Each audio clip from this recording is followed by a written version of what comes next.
Willarski, though they had never been intimate, came to him with the professions of friendship and intimacy that people who meet in a desert generally express for one another. Willarski felt dull in Orel and was pleased to meet a man of his own circle and, as he supposed, of similar interests. But to his surprise Willarski soon noticed that Pierre had lagged much behind the times, and had sunk, as he expressed it to himself, into apathy and egotism. "You are letting yourself go, my dear fellow," he said. But for all that Willarski found it pleasanter now than it had been formerly to be with Pierre, and came to see him every day. To Pierre, as he looked at and listened to Willarski, it seemed strange to think that he had been like that himself but a short time before. Willarski was a married man with a family, busy with his family affairs, his wife's affairs, and his official duties. He regarded all these occupations as hindrances to life, and considered that they were all contemptible because their aim was the welfare of himself and his family.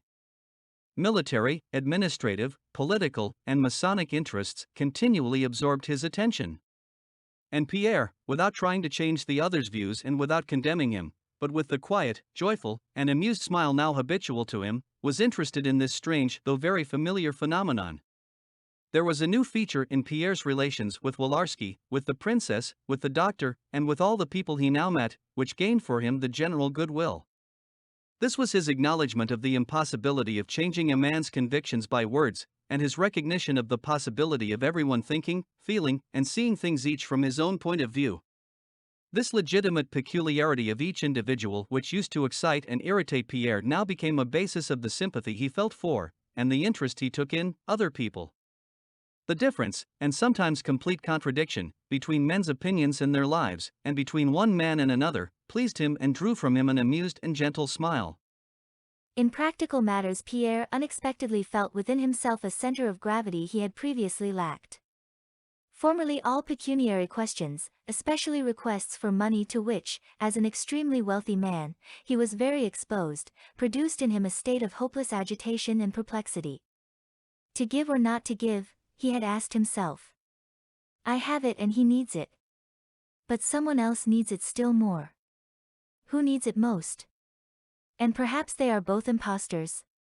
In the old days he had been unable to find a way out of all these surmises and had given to all who asked as long as he had anything to give.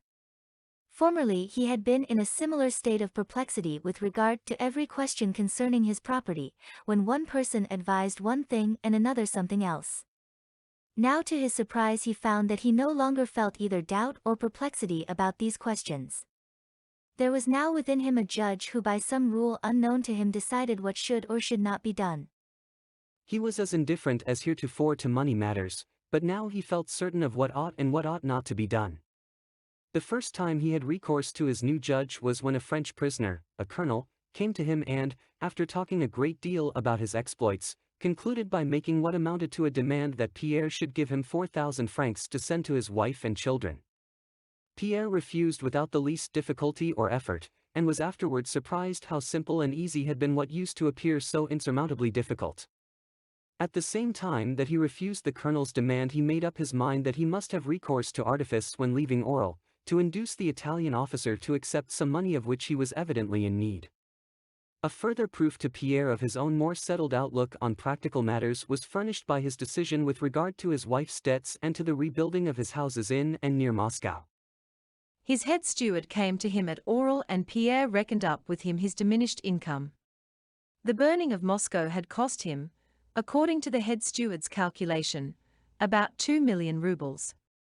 To console Pierre for these losses, the head steward gave him an estimate showing that despite these losses his income would not be diminished, but would even be increased if he refused to pay his wife's debts, which he was under no obligation to meet, and did not rebuild his Moscow house and the country house on his Moscow estate, which had cost him 80,000 rubles a year and brought in nothing.